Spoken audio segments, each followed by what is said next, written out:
If you could jump into a time machine and go back to 1932, would you kill Hitler?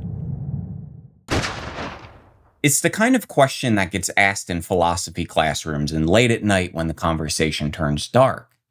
And it always feels hypothetical because it's a thought experiment with no real stakes. But what if it wasn't hypothetical? What if you knew with absolute certainty that someone would become a monster, that they would ignite a war, unleash weapons of mass destruction, and bring about the end of civilization itself? And what if you were the only person who could stop them? Would you pull the trigger? Could you? Stephen King's The Dead Zone, published in 1979, takes this moral dilemma and makes it terrifyingly real. This is a book about a man named Johnny Smith who wakes from a coma with the ability to see the future. Not all of it, and not clearly, but enough. Enough to know what's coming, enough to know what he has to do. And here's the thing that makes this more than just a psychic thriller. Johnny can change what he sees. The future isn't fixed, but changing it requires sacrifice. It requires becoming the very thing you're trying to prevent. Could you murder someone for crimes they haven't yet committed? The Dead Zone is a book about impossible moral choices, about the burden of knowledge that no one else shares, about a man who can see the future but can't escape it. By 1979, Stephen King was no longer a struggling writer working nights in a laundromat. Carrie was published 5 years earlier, Salem's Lot had cemented his reputation, and The Stand, his apocalyptic epic, had proven he could work on a massive canvas. But King had a problem. He was being pigeonholed. The publishing world, the critics, the readers, they all saw him the same way. Stephen King, master of horror. The guy who writes about vampires and telekinetic teenagers and demonic hotels. And while King was proud of that work, he was also a writer with broader range, with things to say that didn't fit neatly into the horror genre. In addition to Richard Bachman, his pen name for books like The Long Walk and The Running Man, The Dead Zone was his attempt to break out of the horror mold. This book is deliberately different. Instead of supernatural evil, we get something much more grounded. And we get a political thriller about a man with psychic abilities trying to prevent a nuclear holocaust. But you can't understand The Dead Zone without understanding the moment it was born into. Because 1979 was a very specific time in American history. And it wasn't necessarily a good one. This was late Cold War America. Détente was collapsing. The Soviet Union had invaded Afghanistan. The nuclear arms race was accelerating, and everyone lived with the constant background radiation of nuclear anxiety. The knowledge that at any moment, someone could push a button and end civilization. Mutually assured destruction was the daily reality of existence in the late 20th century. Then in March 1979, just months before The Dead Zone was published, 3 Mile Island happened. A partial meltdown at a nuclear power plant in Pennsylvania. For days, no one knew if the reactor would fully melt down, if a catastrophic radiation release would kill thousands. It didn't happen, but it could have, and that terrified people. This was also post-Watergate America. Nixon had resigned just 5 years earlier. The American public had watched their president lie, scheme, and abuse power before being forced from office in disgrace. Trust in government and in the presidency itself had cratered. People were angry and cynical. They were looking for someone who seemed authentic, who would tell it like it is, who wasn't part of the corrupt establishment. Sound familiar? The late 70s also saw the rise of evangelical populism as a political force. The moral majority wouldn't officially form until 1979, but the groundwork was being laid. Charismatic preachers and populist politicians were learning how to weaponize religious language and cultural resentment into political power. Into this moment, Stephen King drops The Dead Zone. A book about a folksy, charismatic demagogue who rises from Bible salesman to congressman and then beyond, riding a wave of populist rage and apocalyptic rhetoric. A man who hides his cruelty behind a smile and his authoritarianism behind appeals to common sense and real America. Although The Long Walk is commentary on the Vietnam War, and The Stand, at least partially, is about government overreach, The Dead Zone is King's first overtly political novel, and he's not subtle about it.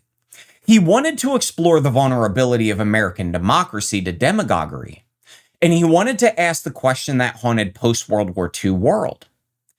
Could Hitler have been prevented from rising to power? And if so, how? Johnny Smith is the most ordinary man in the world, and that's the point. He's a high school English teacher in small-town Maine. He's in love with a woman named Sarah Bracknell, and they're talking about marriage, a future together, and all the everyday things that normal people dream about. His life is unremarkable in the best possible way. And then, one night in 1970, on his way home from a date with Sarah, Johnny's cab is hit head-on by a drunk driver. He doesn't die, but in some ways, what happens is worse. See, Johnny falls into a coma, and he stays there for 4.5 years. From 1970 to 1975, Nixon resigned, the Vietnam War ended, and the world kept turning. Meanwhile, Johnny Smith is gone. He's trapped in darkness, while everyone he loves is forced to move on. When he finally wakes up, everything has changed. Understandably, Sarah couldn't wait forever. She's now married and has a child. His mother, unable to cope with her son's condition, descends into religious mania. His father, he ages a decade and 5 years. And Johnny himself, he's lost years he can never get back. His body has atrophied to the point where surgery is a medical necessity. His 20s are gone. His career is gone. And his future is stolen. But he's gained something in exchange. Something terrible. Johnny now has the power of psychometry.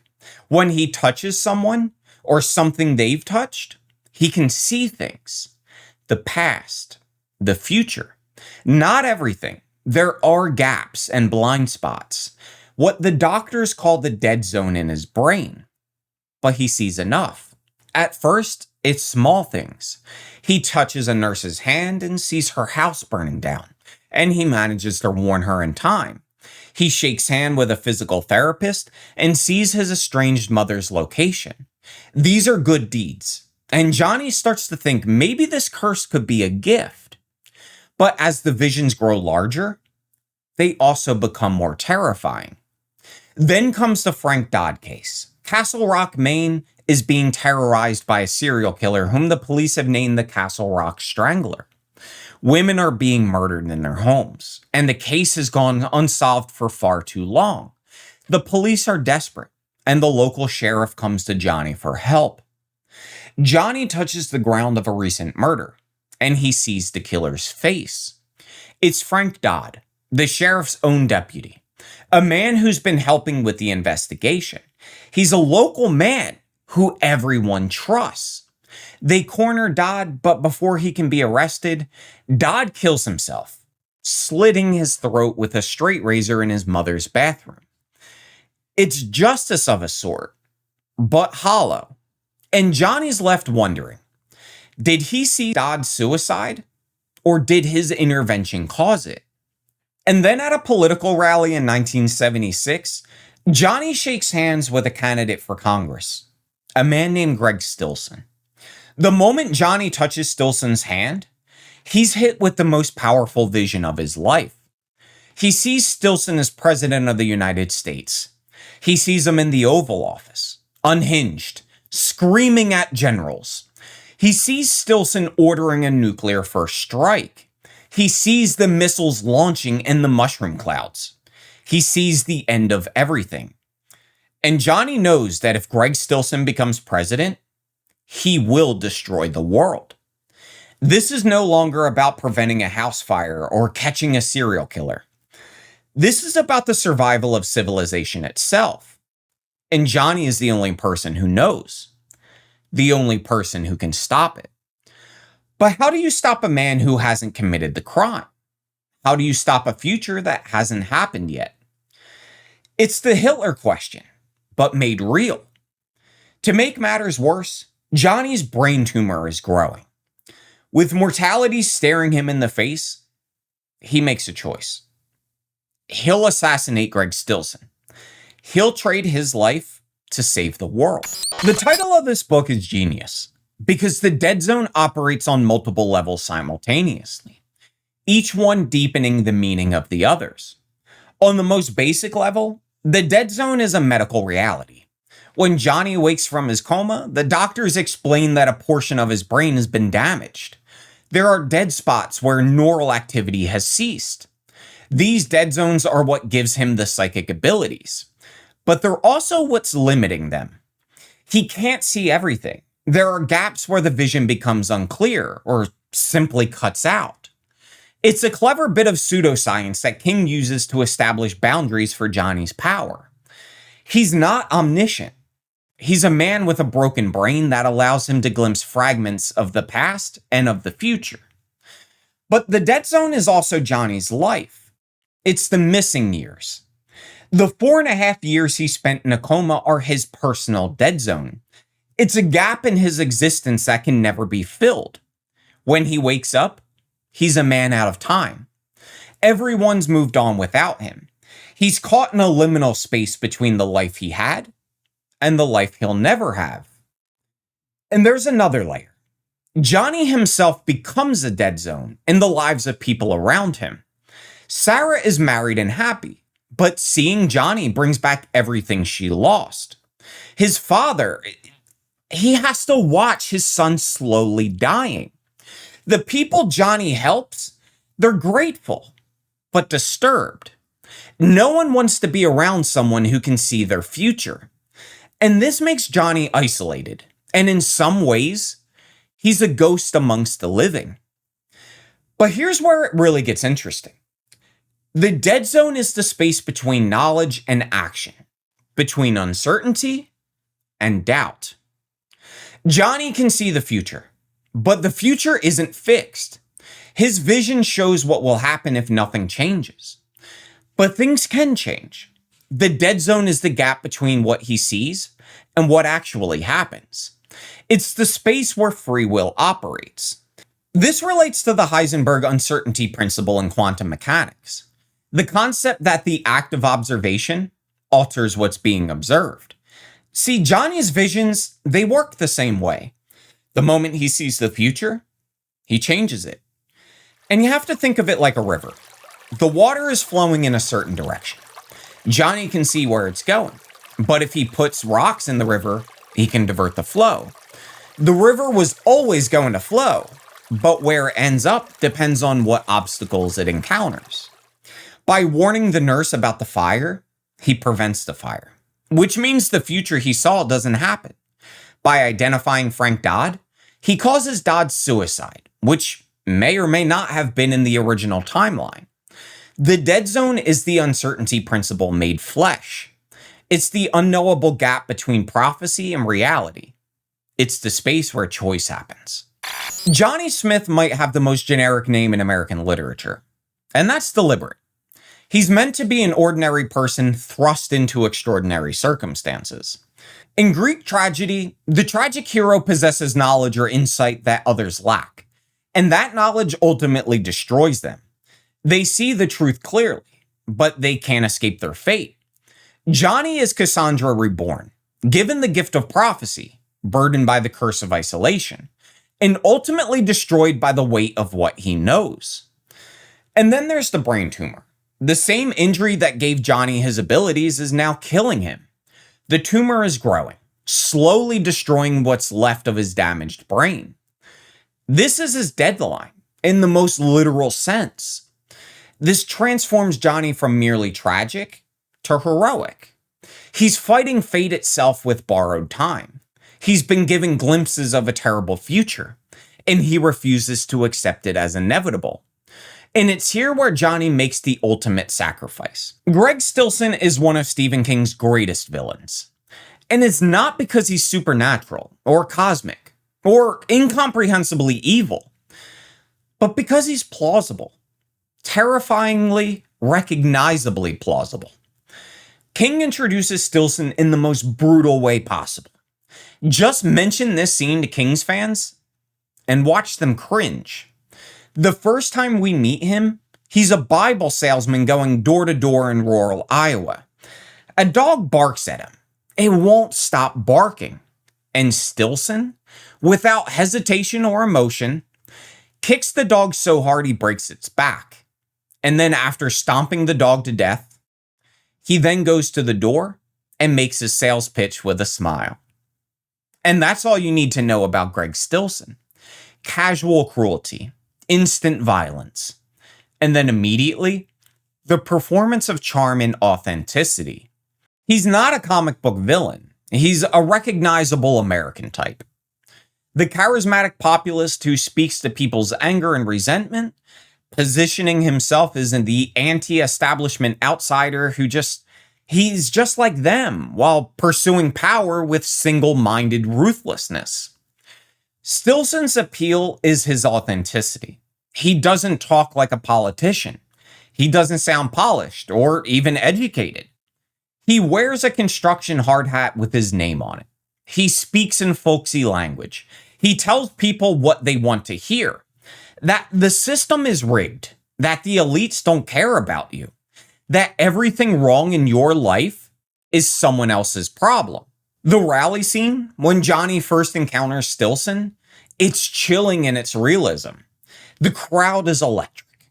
They're not thinking. They're feeling. Stillson works them into a frenzy. He gives them an enemy to hate. And then a savior to follow. We're not allowed to punch back anymore. I love the old days. You know what they used to do to guys like that when they were in a place like this? They'd be carried out on a stretcher, folks. Like to punch him in the face, I'll tell you. And here's what makes Stillson truly frightening. He's timeless. Every era produces a Greg Stillson. We had Huey Long in the 1930s, Joe McCarthy in the 1950s, George Wallace in the 1960s, and then Donald Trump today. Sarah doesn't get as much page time as Johnny or Stillson, but she's essential to the emotional core of this book. Because Sarah represents everything Johnny lost. She's the life he should have had, and the future that was stolen from him. When Johnny fell into his coma, Sarah moved on by marrying a good man, having a child, and then she builds her life. But King doesn't villainize her for this. She made the only rational choice. Johnny was gone. The doctor said he would never wake up. She grieved, and then she moved on. But then Johnny woke up. Now, Sarah is caught between two lives. Between the man she loved, and then the man she married. And she chooses, rightly, to stay with her husband, to honor her commitment to her family. But it does cost her, and the guilt is visible. There's a scene where Sarah and Johnny reconnect at his father's house. They spend one night together, and it's tender and heartbreaking, because they both know that this is all they get. This one night, this brief return to what could have been. And then they have to go back to their separate lives. Sarah is the road not taken. She represents the life unlived and the love that couldn't survive the passage of time. But then she plays one final, crucial role. She's the witness. At the end, after the letters are read and she visits his grave, she experiences a brief spiritual connection of peace and understanding. She gets what he tried to do and why. She knows he wasn't a madman. He was a hero. And in some ways, the connection that was severed 5 years ago is briefly, impossibly restored. Let's return to the question at the heart of the book. If you could jump into a time machine and go back to 1932, would you kill Hitler?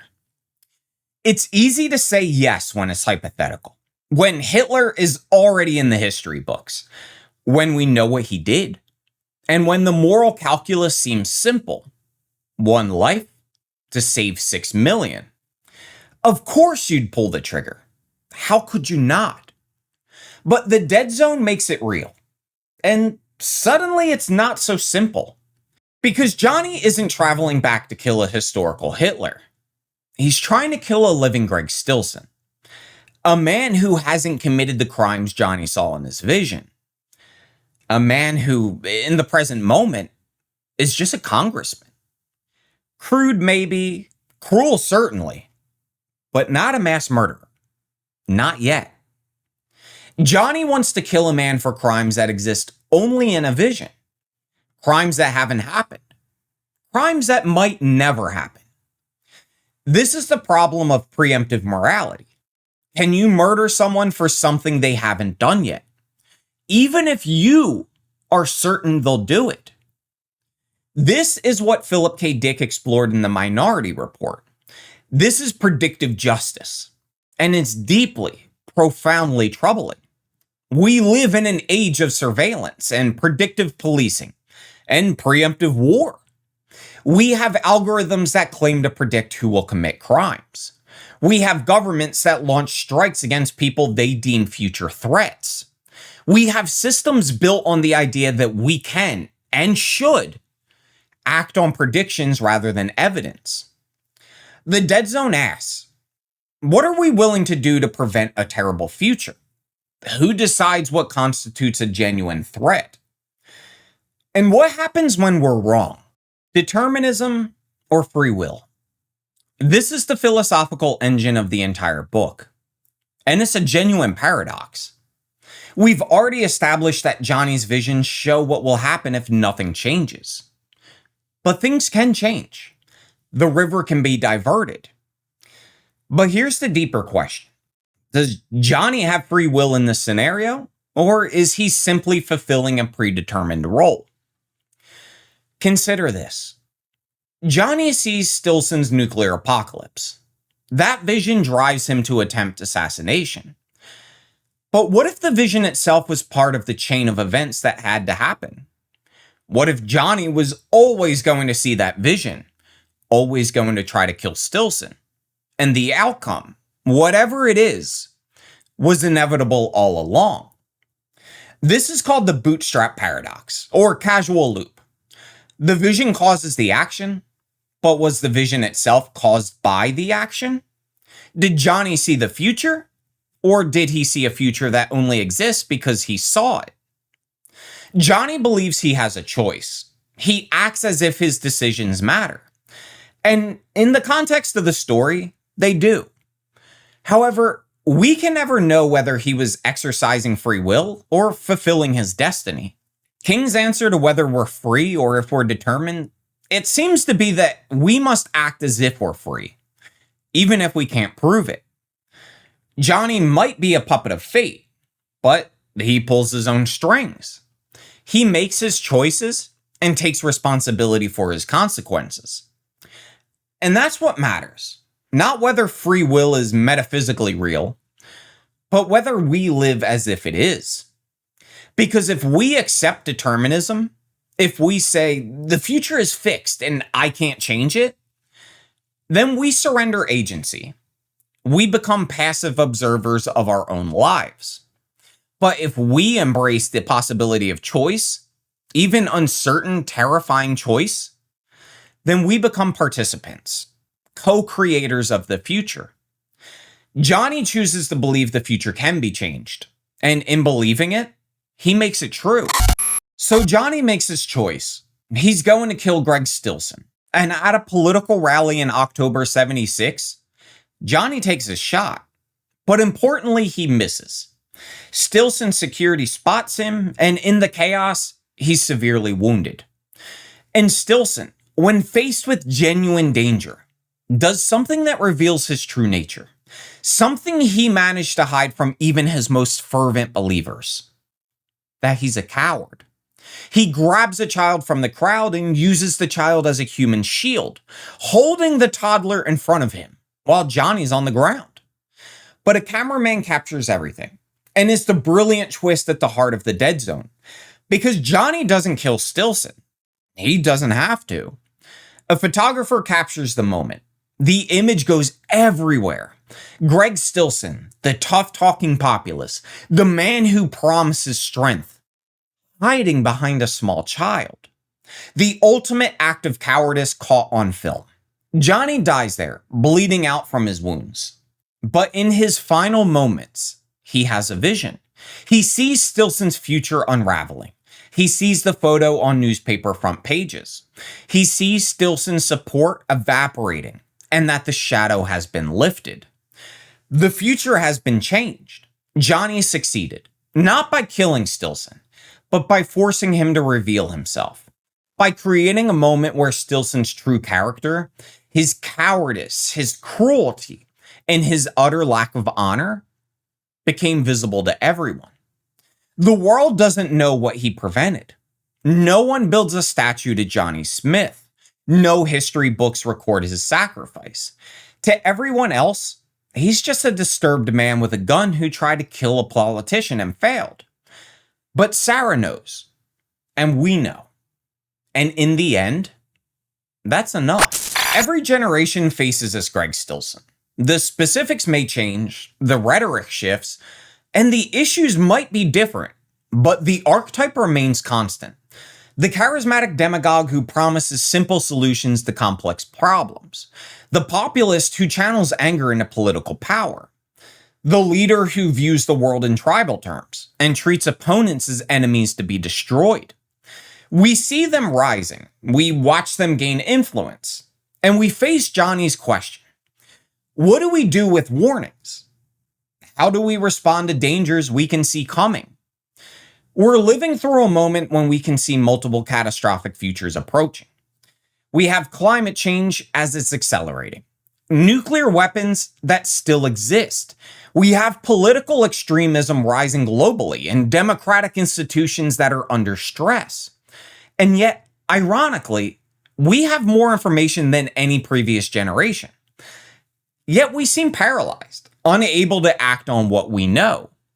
We're all Johnny Smith now. We have foresight. We can see the trajectories. Scientists have been warning us for decades about climate change. Intelligence agencies warn about nuclear proliferation. Historians warn about the patterns that lead to democratic collapse. We know what's coming. So what are we going to do about it? The dead zone doesn't give us a blueprint. It doesn't tell us whether preemptive action is justified or whether we should wait for evidence of actual crimes. King doesn't provide easy moral answers. But he does something more valuable. He shows us the weight of knowledge. He makes us feel what it's like to carry information that others don't share, to see danger that others dismiss, to face the choice between acting and watching disaster unfold. And he reminds us that heroism is often quiet. Johnny's heroism, it's absolute. Total self-sacrifice for benefit of people who will never know his name. And it's invisible to history. He's just another lunatic with a gun. The future is not fixed. Johnny proved that. The timeline can be changed because we're not helpless passengers watching fate unfold. We're participants with agency, and we can make choices that matter. Now, a more interesting scenario is whether Johnny could have done this without violence. As we know, and as Johnny learns the hard way, violence begets violence. I'd like to think that a more peaceful approach would have stopped Hitler if we just had a time machine. But the truth is, I don't know. None of us do. But change needs to happen regardless. That's the warning and the promise. That's the truth Johnny Smith died to prove.